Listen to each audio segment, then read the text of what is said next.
A Guide to Grand Jurymen. A Guide to Grand Jurymen in full. A Guide to Grand Jurymen, divided in 2 books. In the first is the author's best advice to them what to do before they bring in a Billa vera in cases of witchcraft, with a Christian direction to such as are too much given upon every cross to think themselves bewitched. In the second is a treatise touching witches good and bad, how they may be known, evicted, condemned, with many particulars tending thereunto, was first published in 1627 and written by a Puritan clergyman named Richard Bernard.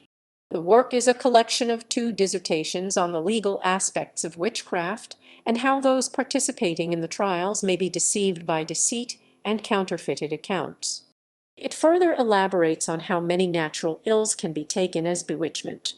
Bernard gives advice on how to determine an actual account of witchcraft from that of a false accusation, and even more, the signs one should seek to determine if a man is truly bewitched or suffering from a natural sickness. The dissertation was written to help reform the laws on witchcraft, to educate the men commissioned to seek out, investigate, and prosecute instances of witchcraft, and as a guide to witchfinding with a combination of scientific analysis and theological understanding that was not previously used. Previously, the justices of peace did not always expect direct evidence, and seeing that the works of witches were works of darkness, there were often no witnesses present with them to accuse them. Book 1. Book 1. The first book covers a wide range of topics, but focuses on some key points. The first is the scientific aspect to witchcraft. That strange diseases can happen to both men and animals that are neither inflicted by devils or witches.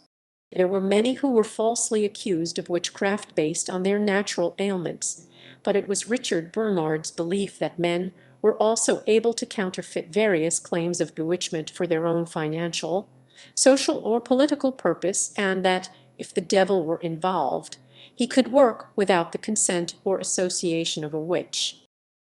Book 2. Book 2.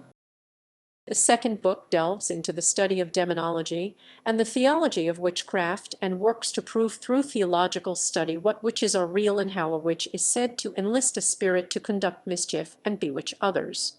Bernard explains the behavioral characteristics of an individual most likely to become a witch, and how the devil solicits an individual and prepares them to partake in the practices of witchcraft and deceit.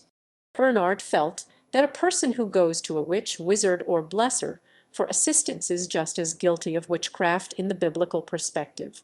There are also elaborations on the following topics: the sealing and confirmation of a contract with the devil and the various kinds of individuals that may establish such a pact, the shapes and appearances which Satan may take, how a Christian may be overtaken and yielded by witchcraft, the differences between a good witch and a bad witch, the various occupations a witch may take, that many rituals and preparations must be made before anything can be bewitched, the manner and methods of examining a witch, the difficulties in discovering a witch and the causes of those difficulties, the political reasons for executing witches, how trials of bad witches should be conducted, and rules for the persecution, conviction, and condemnation of witches in the course of justice.